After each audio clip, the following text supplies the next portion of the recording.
병원에서 절대 하면 안 되는 말 TOP요. 여러분, 우리는 살아가면서 크고 작은 이유로 병원을 찾습니다.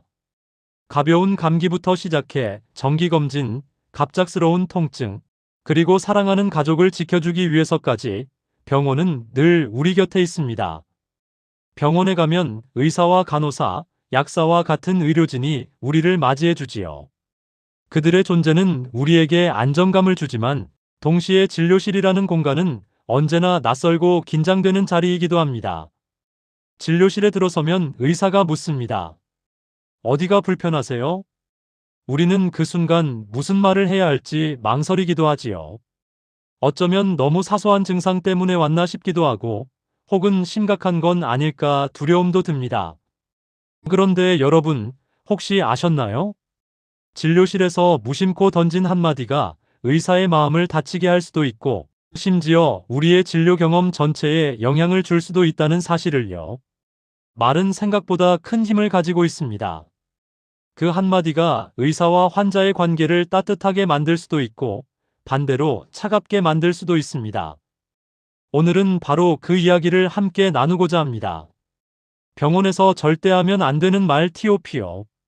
누구나 무심코 내뱉을 수 있는 말들이지만 알고 보면 그 말이 불필요한 오해를 낳고 의사와 환자 모두를 불편하게 만들기도 합니다. 첫 번째 금지어는 바로 이겁니다. 아휴, 괜히 왔네. 돈만 쓰고 가네.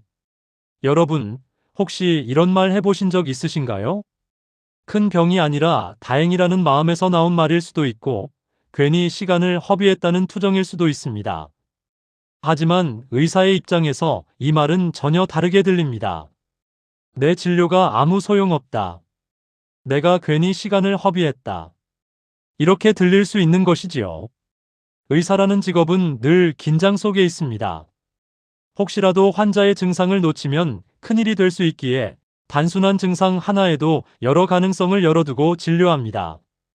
그런데 그런 의사에게 괜히 왔다라는 말은 그들의 진심을 부정하는 것과 다름없습니다.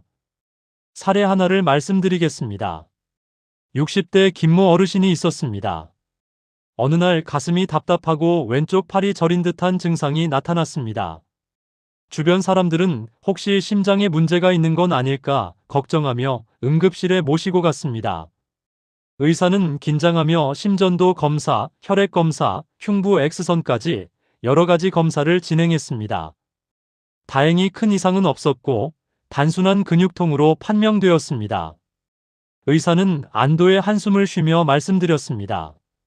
큰 병은 아니십니다. 다행입니다. 며칠 약 드시고 쉬시면 괜찮아지실 거예요. 그런데 그 순간 환자는 이렇게 말했습니다. 아휴, 괜히 왔네. 돈만 쓰고 가네. 여러분, 이 말을 들은 의사의 마음은 어땠을까요?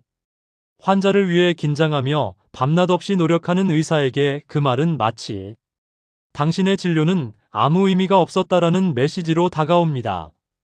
물론 환자는 그런 뜻으로 말한 게 아니겠지요.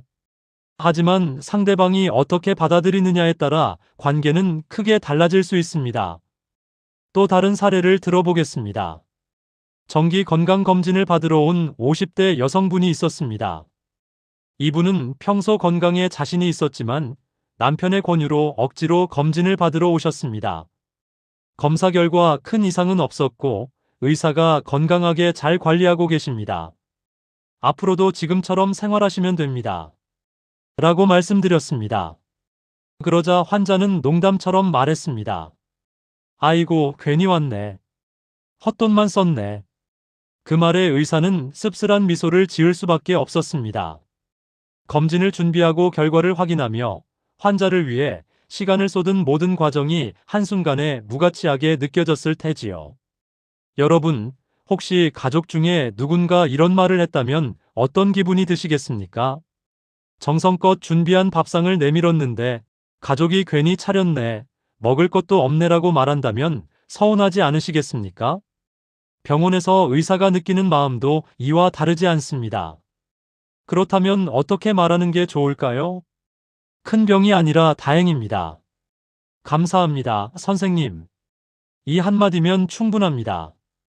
실제로 이런 말을 들은 의사들은 마음이 따뜻해지고 환자를 위해 더 정성을 다하고 싶어진다고 합니다. 환자와 의사가 서로 존중할 때 그 진료는 더욱 의미 있는 시간이 됩니다. 세 번째 사례를 말씀드리겠습니다. 70대 노인 환자 한 분이 있었습니다. 가벼운 어지럼증 때문에 동네 병원을 찾았는데 의사가 여러 검사를 하고 결과적으로 큰 이상이 없다고 설명했습니다. 그때 환자가 중얼거렸습니다. 괜히 왔네. 돈만 날렸네. 그때 옆에 있던 아들이 이렇게 말했습니다. 아버지, 큰 병이 아니라 다행이잖아요. 돈은 다시 벌 수 있지만 건강은 잃으면 되찾기 어렵습니다. 오늘은 참 잘 오신 거예요. 의사도 그 말을 들으며 고개를 끄덕였습니다. 환자 본인은 불평했지만 가족의 한마디가 분위기를 바꾸고 의사와 환자 모두에게 위로가 되었던 순간이었습니다. 여러분, 혹시라도 병원에서 괜히 왔다라는 말이 목구멍까지 올라올 때 한 번만 더 생각해 보시길 바랍니다. 나는 지금 의사의 노고를 존중하고 있는가? 내가 건강하게 돌아갈 수 있는 건 바로 이 순간의 진료 덕분이 아닐까? 말 한마디가 관계를 바꿉니다. 괜히 왔다라는 말 대신 다행이다. 감사합니다. 라고 말해 보십시오.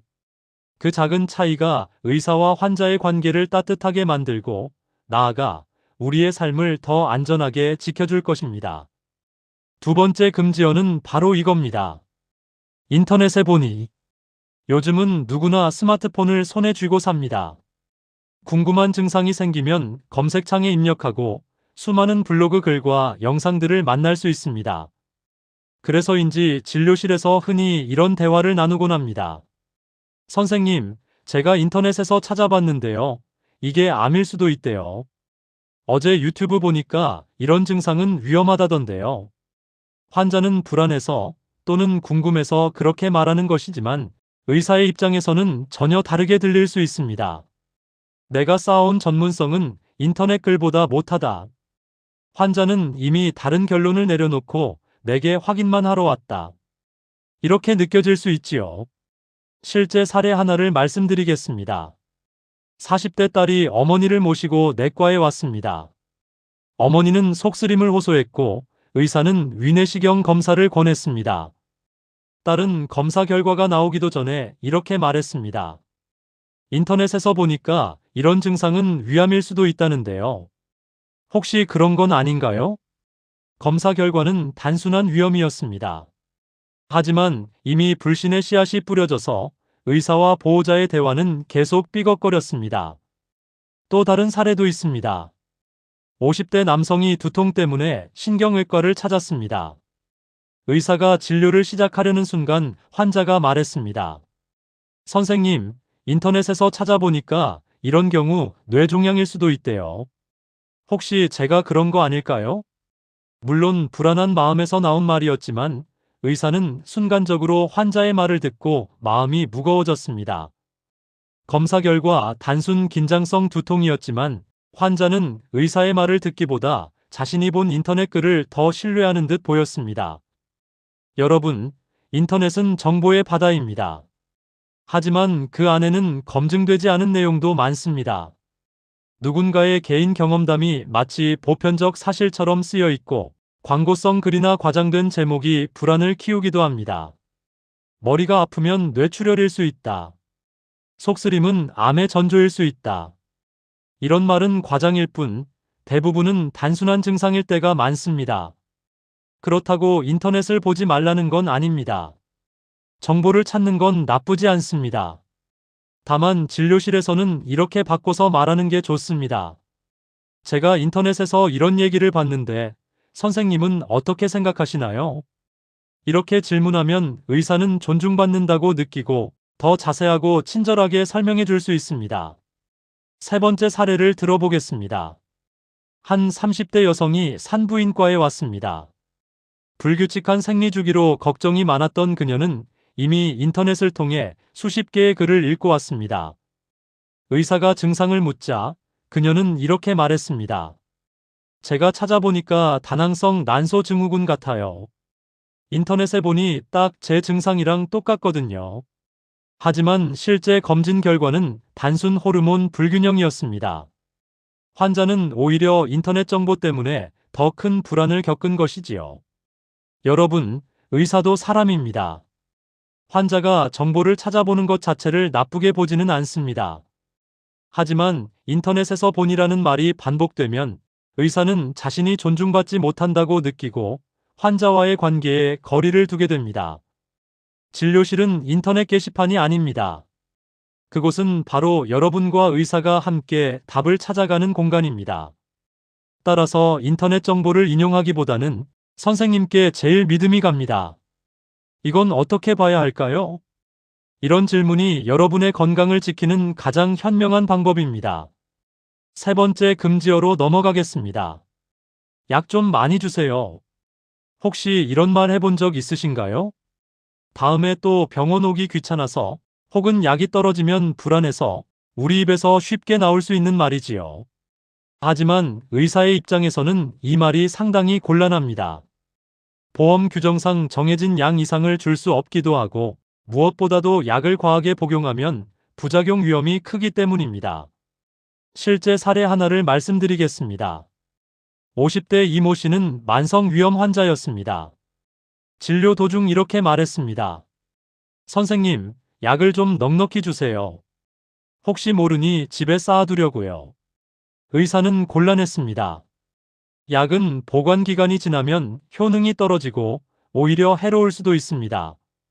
게다가 약을 쌓아두면 필요할 때 정확한 용법대로 복용하지 않을 위험이 있습니다. 또 다른 사례도 있습니다. 70대 김모 할머니는 고혈압 환자였습니다.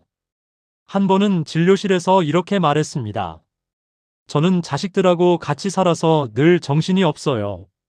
그러니 약을 2달치, 3달치 주시면 안 될까요? 하지만 보험 규정상 한 번에 그렇게 많은 양을 줄 수는 없었습니다. 의사는 난처했고 환자는 서운해했습니다. 약을 많이 달라는 말 속에는 불안이 숨어 있습니다. 혹시 약이 떨어지면 어떻게 하지? 혹시 병원에 못 오게 되면 어떡하지? 이런 걱정이지요. 하지만 여러분, 약은 필요한 만큼만 정해진 기간만 받는 게 가장 안전합니다. 혹시 불안하다면 이렇게 물어보세요. 선생님, 증상이 심해지면 제가 바로 다시 와도 될까요? 그러면 의사는 반드시 이렇게 말할 것입니다. 네, 언제든 오십시오. 바로 진료해드리겠습니다. 세 번째 사례를 말씀드리겠습니다. 60대 남성이 만성 허리 통증으로 진료를 보았습니다. 의사는 물리치료와 약 처방을 권했습니다. 그런데 환자가 말했습니다. 약 좀 많이 주세요. 회사가 바빠서 자주 못 올 것 같습니다. 의사는 설명했습니다. 환자분, 약은 정해진 기간 동안만 드시는 게 가장 안전합니다. 만약 증상이 다시 심해지면 그때 다시 오셔서 새로운 처방을 받으셔야 합니다. 환자는 처음에는 불만이었지만 결국 의사의 말을 이해하고 고개를 끄덕였습니다. 여러분, 약은 우리 몸을 치료하는 중요한 도구입니다. 하지만 도구는 잘못 쓰면 독이 될 수 있습니다. 과다 복용, 보관 중 변질, 잘못된 용법은 모두 우리의 건강을 위협합니다. 따라서 약을 더 달라는 말 대신 혹시 증상이 다시 나타나면 제가 바로 와도 될까요? 이렇게 물어보는 게 훨씬 현명합니다. 이 한마디가 의사에게는 신뢰로 다가오고 여러분의 건강은 그만큼 더 안전하게 지켜질 수 있습니다. 여러분, 지금까지 두 번째와 세 번째 금지어를 살펴봤습니다.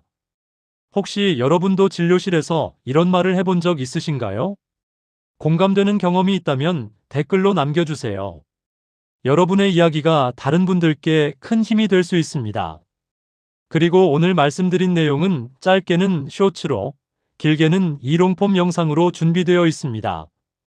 짧은 영상으로는 핵심만 확인할 수 있고, 긴 영상에서는 사례와 교훈을 더 깊이 나눌 수 있습니다.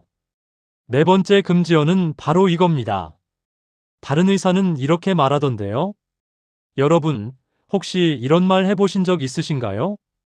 병원을 여러 군데 다니면서 서로 다른 진단을 받을 때가 있습니다. 어떤 의사는 큰 병이 아니라고 하고 또 다른 의사는 정밀 검사가 필요하다고 말하기도 하지요.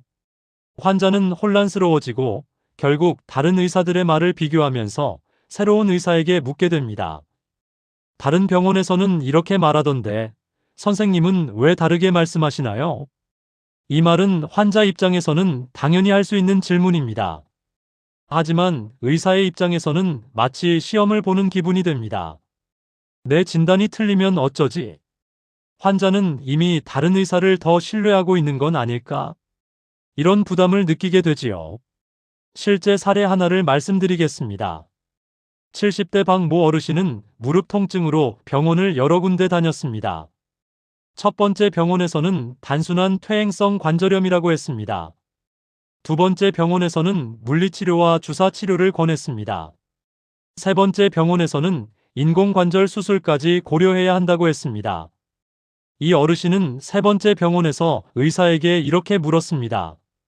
다른 의사들은 수술 얘기를 안 했는데 왜 선생님은 이렇게 말씀하시나요? 이 순간 의사의 마음은 무거워졌습니다. 환자가 이미 다른 의사의 말을 더 신뢰하고 있다는 느낌을 받았기 때문입니다. 설명을 이어가도 환자의 마음에는 이미 의심이 자리 잡았고 대화는 끝까지 부드럽지 않았습니다. 또 다른 사례를 들어보겠습니다. 50대 여성 환자가 소화불량 때문에 병원을 찾았습니다. 첫 번째 병원에서는 위염이라고 했습니다. 두 번째 병원에서는 위내시경 검사를 권했습니다. 세 번째 병원에서는 역류성 식도염 가능성을 말했습니다. 환자는 세 번째 의사에게 이렇게 말했습니다. 다른 병원에서는 그냥 위염이라고 했는데요. 선생님은 왜 다르게 말씀하시나요? 의사는 차분히 설명했지만 환자는 이미 마음속에 의심을 품고 있었습니다. 진료가 끝난 뒤에도 불안은 사라지지 않았습니다. 여러분, 진단이 병원마다 다른 이유는 무엇일까요? 환자의 증상이 시시각각 변할 수도 있고 검사 장비나 해석 방식이 다를 수도 있습니다. 또한 같은 결과를 보더라도 의사의 경험과 관점에 따라 다른 결론을 내릴 수 있습니다. 그래서 여러 의사가 같은 환자에게 다른 의견을 내는 건 자연스러운 일입니다. 문제는 그 말을 환자가 어떻게 전달하느냐입니다. 다른 의사는 이렇게 말했는데 왜 다르게 말하세요? 라고 하면 의사는 도전받는 느낌을 받습니다. 그러나 제가 전에 다른 곳에서 이런 얘기를 들었는데 선생님은 어떻게 생각하시나요? 라고 하면 그건 존중과 신뢰가 담긴 질문이 됩니다. 세 번째 사례를 들어보겠습니다. 40대 남성이 치과를 찾았습니다. 한 치과에서는 충치 치료만 하면 된다고 했습니다. 다른 치과에서는 신경치료가 필요하다고 했습니다. 세 번째 치과에서는 임플란트까지 고려해야 한다고 말했습니다. 환자는 마지막 의사에게 이렇게 말했습니다. 다른 치과에서는 그냥 충치 치료만 하면 된다고 했는데요. 선생님은 왜 이렇게 말씀하시나요? 의사는 순간 환자가 자신을 믿지 않는다고 느꼈습니다. 충분히 설명했지만 환자의 마음속 의심은 사라지지 않았습니다. 여러분, 이런 상황에서 어떻게 말하는 게 현명할까요? 제가 전에 다른 의사에게 이런 설명을 들었는데 선생님 생각은 어떠신가요? 이렇게 묻는다면 의사는 존중받는다고 느낍니다. 그러면 더 자세히 설명하고 환자의 불안을 풀어주려 노력할 것입니다. 네 번째 사례입니다. 60대 여성 환자가 갑상선 결절로 병원을 찾았습니다. 한 의사는 크기가 작으니 지켜보자 라고 했습니다. 다른 의사는 혹시 모르니 조직 검사를 하자 라고 했습니다. 환자는 두 번째 의사에게 이렇게 말했습니다. 다른 병원에서는 그냥 지켜보자고 했는데 왜 선생님은 검사를 하자고 하세요? 의사는 검사 필요성을 차근차근 설명했지만 환자의 얼굴에는 여전히 의심이 가득했습니다. 환자는 결국 결정을 미루고 병원을 나왔습니다. 의사도 환자도 모두 만족스럽지 않은 결과였습니다. 여러분, 의사도 각자의 경험과 기준이 있습니다. 그 차이가 진단의 차이로 나타날 수 있습니다. 중요한 건 비교가 아니라 이해와 존중입니다.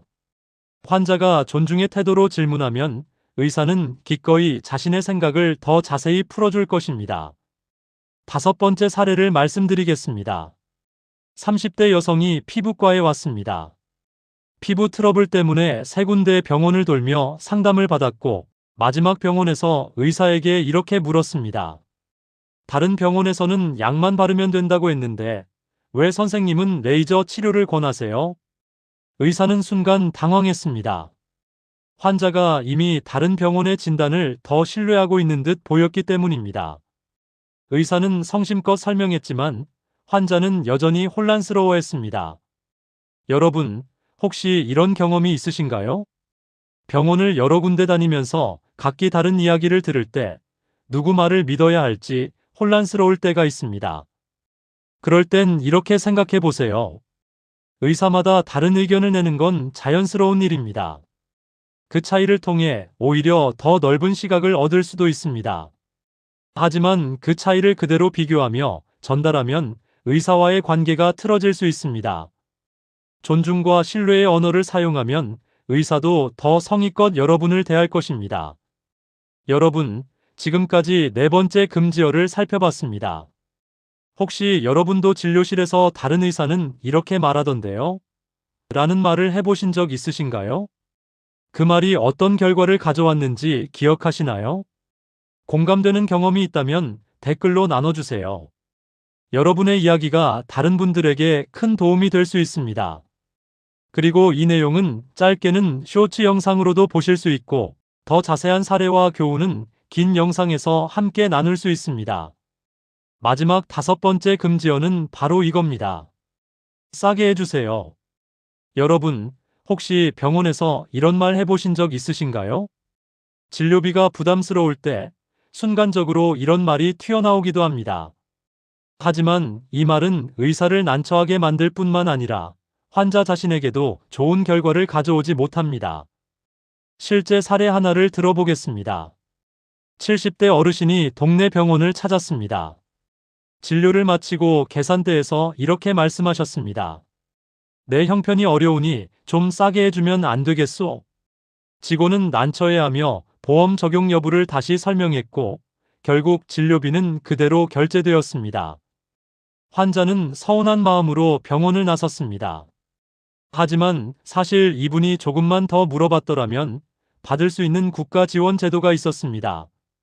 그걸 몰라서 손해를 본 것이지요. 또 다른 사례를 말씀드리겠습니다. 50대 여성 환자가 수술을 앞두고 있었습니다. 비용이 부담스러워서 의사에게 이렇게 말했습니다. 선생님, 조금만 싸게 해주시면 안 될까요? 의사는 당황했습니다. 의료비는 흥정할 수 있는 것이 아니기 때문입니다. 하지만 의사는 이렇게 안내했습니다.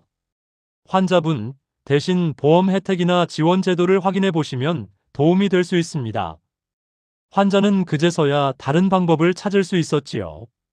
여러분, 병원비가 부담스러운 건 누구나 마찬가지입니다. 하지만 흥정하듯 말하는 것은 문제를 해결해 주지 못합니다. 오히려 더 현명한 방법이 있습니다. 혹시 제가 받을 수 있는 지원 제도가 있나요? 조금 더 저렴한 대체 약은 없을까요? 이 치료 대신 다른 방법은 없을까요? 이런 질문은 의사와 병원 직원이 기꺼이 답해줄 수 있습니다. 여러분, 의사도 사람입니다. 누군가 어려운 형편을 이야기하면 안타까운 마음이 듭니다. 그러나 진료비는 흥정할 수 있는 대상이 아닙니다. 의료비를 줄이고 싶다면 흥정이 아닌 제도를 활용해야 합니다. 괜히 왔다. 대신 다행이다. 인터넷에 보니 대신 선생님은 어떻게 생각하시나요? 약 좀 많이 주세요. 대신 필요할 때 다시 와도 될까요? 다른 의사는 대신 선생님의 의견이 궁금합니다. 싸게 해주세요. 대신 지원 제도가 있나요? 이렇게 바꿔 말한다면 우리의 삶은 훨씬 건강하고 따뜻해질 것입니다. 여러분은 지금 어디에서 이 영상을 듣고 계신가요? 서울이신가요? 부산이신가요? 아니면 시골 마을이신가요? 댓글에 지역명을 남겨주시면 서로 반갑게 인사 나눌 수 있을 겁니다.